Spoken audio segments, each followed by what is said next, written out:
And we are live. Welcome to the Clydesdale Media Presents Meet the Athletes of the Semifinals. We're on the Atlas Games, but before I get to my guest, let me do a little thank you to my sponsors. RX Smart Gear, they are the best jump ropes, grips, equipment in the business. You can get 15% off when you use the code Clydesdale15 at checkout at rxsmartgear.com. Mobility Movement, they're the best at recovery, healing, all of the nervous system. And it is mobilitymvmnt.com. Use the code Clydesdale free month. And in addition to the 7-day free trial you get an additional free month with mobilitymovement.com. And finally, C4 Energy, the best tasting, most effective energy drink out there, plus a ton of supplements. Use the code Clydesdale at checkout and get 20% off your order at c4energy.com. And I am so pleased to present my guest, Alexys Destois. Yep. Congratulations on Atlas Games. Thank you. Thank you. If I remember right, you competed there last year, but it was virtual. I did not finish, so I withdrew right before the Atlas Games for some like mental time off. I was very anxious, and then doing another virtual comp during like the COVID time. I just needed time to like regroup, like work on my mental game, and just take some time away. So this is my first time back in like a big competition, aside from like the off season, like Wadapalooza and such. Yeah. So it's really like the first big competition in Canada since it got shut down the night before Atlas Games back in 2020. Yeah, I was supposed to fly out for that. Yeah. So I had Carolyn on earlier this weekend, and she explained to me that the drive from Toronto to Montreal is a lot further than I ever thought it was. So you guys are doing that in 2 days? We go tomorrow afternoon. And you're driving the whole way up tomorrow? Yep. So it's a 5.5, maybe 6 hour drive, I think, somewhere around there. I looked it up and I was like, oh, that's longer than I thought. Because you're originally from California, correct? Yeah. And we drove from California, so it's quite farther than anywhere else. Yeah, definitely. What do you do there in California? Job wise? Yeah. So I work in corporate strategy for Cliff Bar. Oh, nice. Yeah. Do I understand that after this you're doing a climbing thing? Yeah. So I fly out on the Monday right after competing. So we drive back from Montreal to Toronto, which is about 5 hours again, on Sunday night. And then I fly out early Monday morning at like 7 a.m., drive to, and it's in California, drive to the mountain, which is about another 3 hour drive. And then hike to base camp on Tuesday. The summit on Wednesday is about 13 hours. And then hike back down to base camp on the Thursday. Wow, that's quite the weekend into the week you got going there. Yeah, it's for a good cause. It's for breast cancer. So I've been fundraising for over a year now on breast cancer prevention with like a focus on things in the environment that cause breast cancer, such as chemicals and the items that we use and things like that. So it's for a great cause, and I'm really excited about it. And I think using your fitness outside of the realm of CrossFit is like why we do CrossFit. So yeah, I also did doing research. You're an advocate for a lot of people. It seems to be even a bigger passion than your fitness journey, but it can go hand in hand. Do you want to talk a little bit about that? I know you are working on community scholarships for those that can't afford getting into a gym. Yeah. So some of the things that are big for me is like, how do I use my fitness to help other people, or use like my platform to help other people, especially like minorities, people of color, the LGBTQ community, just people without like who may not feel like they have a voice. So I try to do as much as I can, whether that's talking about fitness and bringing someone in who has no idea what CrossFit is, or, fundraising. Like last year for Atlas Games, I didn't fundraise for my trip. Um, I fundraised for a nonprofit. So I sold t-shirts and donated 100% of what I got to a local nonprofit that helps progress coding in Black youth. So I think those are bigger things. And then half of the donations went there. The other half went to AAPI. So safety and just advocacy for that group as well. So I try to just, help as much as I can and, use my voice and my platform because before, like, I was afraid to say anything on the internet without getting like backlash. And now it's like, I want to have those tough conversations with people, be more of someone who could educate and like use my voice and share information, share experiences. So it gives them a different perspective and maybe changes, their viewpoint or just gives them another way of looking at things. Have you always been someone who just wanted to help others, or was there a critical time in your life where something happened that made you want to go into this? I would say I've always wanted to help others. Like I grew up with a single parent in like an inner city, so I've always had to work for everything I've had, and I've worked since I was 14 years old and could possibly legally work, and have never had a lapse in a job or like volunteering, like Boys and Girls Club, coaching youth basketball, um, community tutor for after school programs for at-risk youth. Like those are things that I've always wanted to just like show that you could come from pretty much nothing and turn into something, or like there's going to be people who believe in you along the way. And just being now like an adult, I could be that person that believes in someone when they may not have someone to believe in them. So just showing them a way. And like sports has always been like that background and foundation for me to be able to utilize that to share those with other people. This is more fascinating to me than you competing in the Atlas Games. But what we're doing here is introducing you as an Atlas Game member. We've got to have you back to talk about all this stuff. Sure. So Atlas Games is this week. Carolyn said that you guys train together and you are exact opposite athletes. We are 100%. So She's how does go that ahead. work when your weaknesses are her strengths and her weaknesses are your strengths? So like we do our own like Metcon programming. Like I have a coach back from California and he sends me workouts, and then we'll tailor them or add them where it fits in with our strength and our cardio and accessory. But it's funny because if it's a workout that has like my strength paired with one of my weaknesses, and then it's her strength paired with a weakness, we come within like 10 seconds of each other finishing. But if it's like one that favors her strengths, she could beat me by like 2 minutes. And then if it's one that favors my strengths, I could beat her by 2 minutes. So it's good to have like that balance so I could see where someone at the elite level at these particular movements is finishing. And, it makes me like say, okay, this is where I need to go. This is where I could push, or this is where I need to be to get to that point. And the same thing for her on like her weaknesses. She could be like, okay, this is someone who's strong at machines, for example, and where I could theoretically finish if I work on improving those holes or gaps that I have along the way. So um, she would say I'm more competitive than her. Like I get so mad if she beats me in workouts, but uh, it's good competition. Like to train with your best friend and like your partner every day is great. So how competitive will it be this weekend when you're both on the same floor?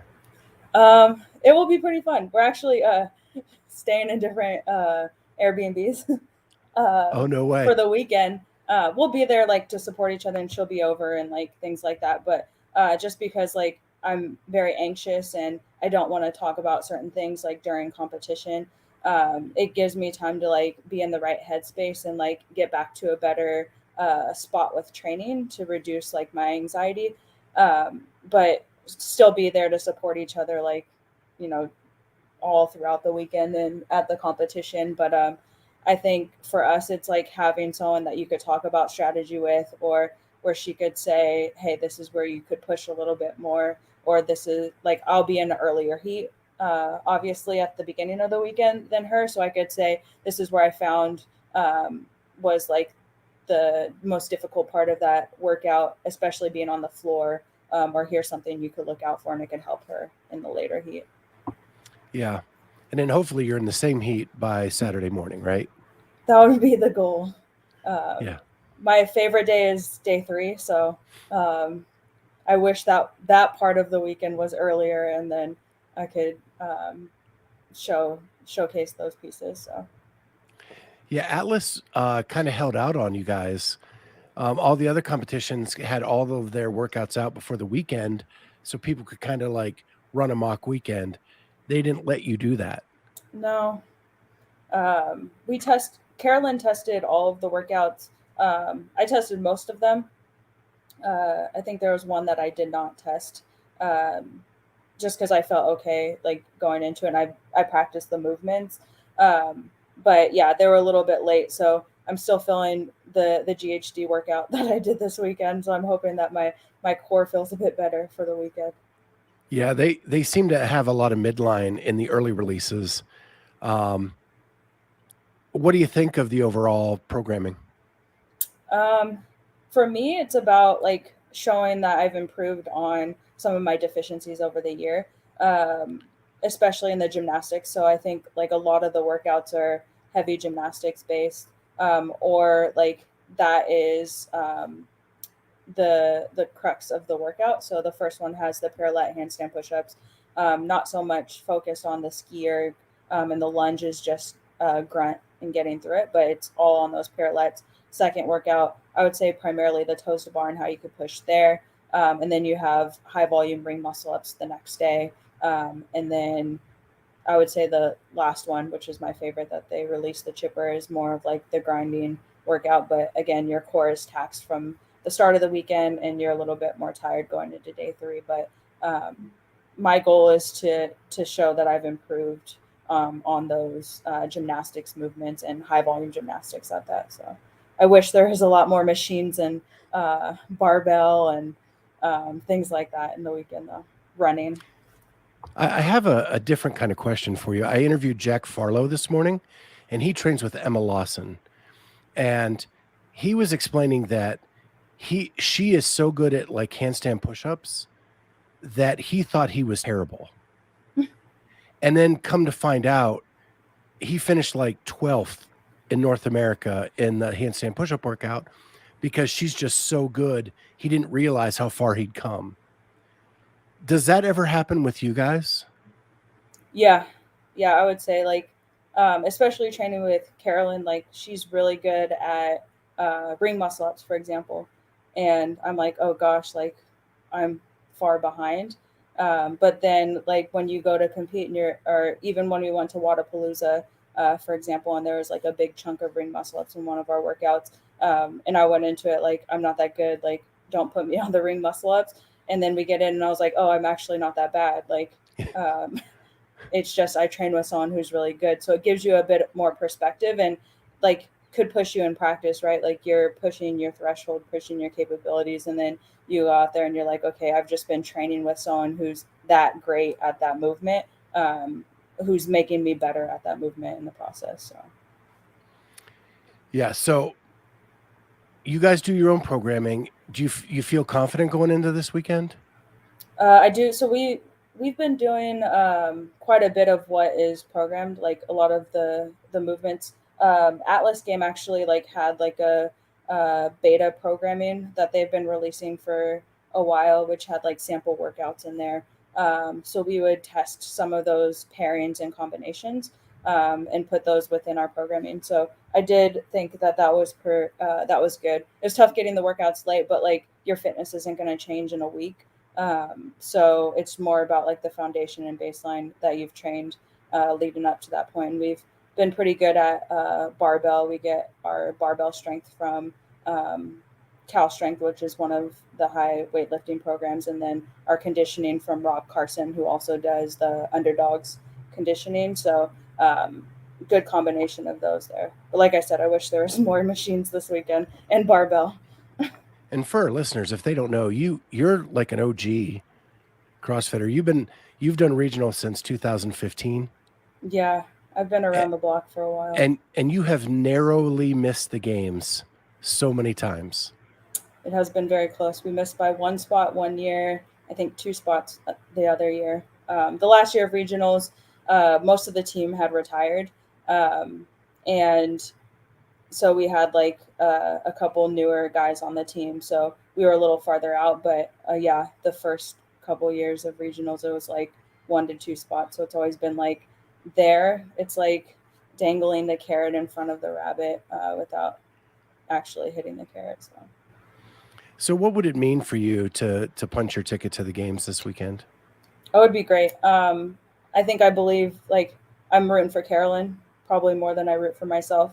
And like regardless of which one of us makes it or if both of us make it, or we both want to just have a great weekend and showcase all the hard work that has been put up into this point. And after the weekend we'll go. That whoever makes it or who if we don't, like we're just gonna train together and push that other person to be most prepared for whatever's to come in the future. If you both make it, are you getting separate Airbnbs in Madison? No, we'll stay in the same one. It's just for this one so that we could just so like I could reduce my anxiety and focus. And I have my athletic trainer and PT coming. She actually works on both of us, and she's like part of the professional hockey league that Carolyn's in. So she's coming and being like my mentor, moral support, physical therapist, athletic trainer. So she'll work on Carolyn and I over the weekend. Yeah, well, Carolyn's got all the hookups in Madison. Oh from yeah, her college years. We stayed at her goalie coach's house the last time we were there last year, so it's pretty nice. And I think she said they gave her access to the facility. We did. We went to the facility. She got to use the hot tub and the cold plunge, and then all of the like Normatex and everything. But like you're not surrounded by a ton of CrossFitters. It's just her by herself, and like being able to relax and like watch a flat screen TV on a nice leather couch. Yeah. So when the weekend's over, what do you want people to say about your performance? Alexys this weekend was blank. Aside from the performance, I just want to be like happy and respectful, and like people to know that I care about the judges. Like I'm the one like I'll always introduce myself to the judges, shake their hands, and say thank you. So I do want them to say like, oh, she worked hard, and like you could tell that she's dedicated and can balance like everything she has going on top of being a competitive athlete. But more than that, it's like the personality and like being respectful towards the fellow competitors and mostly the judges, because everybody's there volunteering, and you want to show them that you appreciate all that they do. And that's me. Like I will shake every one of their hands and say thank you for being there. Well, in the short time I've gotten to talk to you and the research I've done, I would say Alexys is inspirational. Thank you. I appreciate that. So Sunday night, how do you celebrate? I know you have to drive home, and I know you have to like get on a plane the next day and do all your stuff, but are you going to sneak some food in on the way home? Oh yeah. We'll probably have pizza or something. Carolyn loves pizza. And I've been like more of a fan of pizza, or sushi. So some good food. I have to eat a bunch of carbs because I'm about to hike a mountain, and my food is limited on the mountain. So you'll catch me eating all types of food and probably dessert, ice cream for sure. What are the toppings on the pizza? So I'm basic. I prefer like chicken and basil and cheese. I actually don't eat pork or beef, so any type of chicken and basic topping. Carolyn will have the meat lovers, so she'll enjoy that piece of it. And then I'm there for like the garlic cheese bread and then the chicken pesto or chicken basil pizza. Yeah, I'm basic too. I like pepperoni and cheese. Yep. But I like turkey pepperoni. So that's what we've been making. So we make homemade pizzas a lot, and we just use the turkey pepperonis because I can't eat the pork. Yeah. So that's all I like. And my family hates that because they want all the special stuff on it. But well, Alexys, this has been a blast. And with all that you're doing, we've got to have you back on. So sure. I will definitely be in touch. Good luck this weekend on Thank you so the much. Atlas Games, and then good luck next week on hiking the mountain. Thank you. Thank And you. hope you do a lot for breast cancer awareness. Perfect. Thank you so much. All right. Thank you. Bye.